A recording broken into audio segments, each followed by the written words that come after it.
ইসলামের অভ্যাস ছিল তিনি কোন সফরে বা অভিযানে গেলে তিনি লটারি করতেন। লটারিতে যে স্ত্রীর নাম আসতো তাকে নিয়ে তিনি আউটিং এ যেতেন। তো আম্মাজান আয়েশা বলেন, এই সফরে আমার নাম এসেছিল, ফলে আমি ওনার সাথে সফর সঙ্গে ছিলাম। এবং ওনার জন্য একটা স্পেশাল উট ছিল, উটের হাওদাজ, মানে আমাদের দেশের পালকির মতো, এটার ভেতরে তিনি বসতেন এবং পর্দা নামিয়ে দেয়া হতো, কারণ সূরা নূর, সূরা আহজাবের পরে নাজিল হয়েছে, অর্থাৎ ইতিমধ্যে পর্দার বিধান ফরজ হয়েছে। ফলে আম্মাজান আয়েশা রাদিয়াল্লাহু তাআলা আনহা যে পালকি বা হাওদাজে বসতেন, দুই দিকে পর্দা নামানো ছিল। তো তিনি বর্ণনা করছেন যে আমাদের যখন ব্রেক দেয়া হলো, আমি নামলাম, আমি একটু প্রকৃতির ডাকে সাড়া দিতে দূরে গেলাম, দিয়ে যখন ফিরছি হঠাৎ আমি গলায় হাত দিয়ে দেখি আমার গলার হার নেই, মানে গলার লকেটটা মিসিং। তো আমি আমার গলার হার খুঁজতে খুঁজতে আবার যেখানে গিয়েছিলাম প্রাকৃতিক ডাকে সাড়া দিতে, ওখানে গেলাম। খুঁজতে খুঁজতে খুঁজতে খুঁজতে আলহামদুলিল্লাহ আমি পেলাম।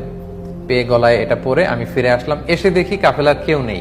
এখানে ঘটনা যেটা ঘটেছে, আম্মাজান আয়েশা তখন খুবই মানে পাতলা গড়নের একজন নারী ছিলেন, হালকা পাতলা। ফলে উনি পালকিতে উঠলেও যে ওজন, না উঠলেও খুব বেশি পার্থক্য হতো না। ফলে পালকির যেহেতু পর্দা নামানো ছিল, যে সাহাবারা এই পালকি বা হাওদাজ ওটের উপরে রাখবে, তারা ভাবছে ভিতরে হয়তো আম্মাজান আয়েশা বসে আছেন। সুবহানাল্লাহ। তারা এই পালকি বা হাওদাজ নিয়ে ওটের উপর বেঁধে দিয়েছে, পুরো কাফেলা রওনা হয়েছে মদিনার দিকে। এখন আম্মাজান আয়েশা রাদিয়াল্লাহু তাআলা আনহা তিনি এসে দেখে, ইন্না লিল্লাহি, এখানে তো কেউ নাই, সবাই তো চলে গেছে। তো আম্মাজান আয়েশা খুবই বুদ্ধিমতী এবং সাহসী নারী ছিলেন। তিনি ভাবলেন যে আমাকে না পেয়ে রাসূল সাল্লাল্লাহু আলাইহি ওয়াসাল্লাম ঠিকই লোক পাঠাবেন নেয়ার জন্য, এক কাজ করি, আমি চাদর মুড়ি দিয়ে শুয়ে থাকি। যে চিন্তা সেই কাজ। আম্মাজান আয়েশা রাদিয়াল্লাহু তাআলা আনহা তিনি চাদর গায়ে দিয়ে শুয়ে পড়লেন।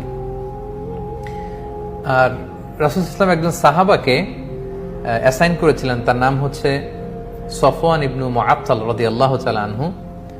ওনাকে রাসূল সাল্লাল্লাহু আলাইহি ওয়াসাল্লাম দায়িত্ব দিয়েছিলেন যে কাফেলা যখন ছুটবে তখন তুমি যে দেখবে যে ওই জায়গায় কারো কোনো জরুরি জিনিসপত্র হারিয়ে গেল কিনা, কেউ রয়ে গেল কিনা, বর্তমান সময়ে যেটাকে আমরা লস্ট অ্যান্ড ফাউন্ড বলি।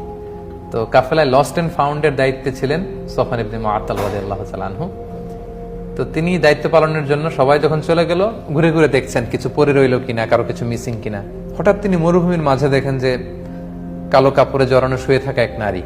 কাছে আসলেন, ফজরের সময় হয়ে গিয়েছে। আম্মাজান আয়েশা তিনি ওঠার পরেই আম্মাজান আয়েশা রাদিয়াল্লাহু তাআলা আনহার চেহারা দেখে চিনে ফেললেন, কারণ পর্দার আয়াত নাজিল হওয়ার আগে আম্মাজান আয়েশা রাদিয়াল্লাহু তাআলা আনহার চেহারা তিনি দেখেছিলেন একবার।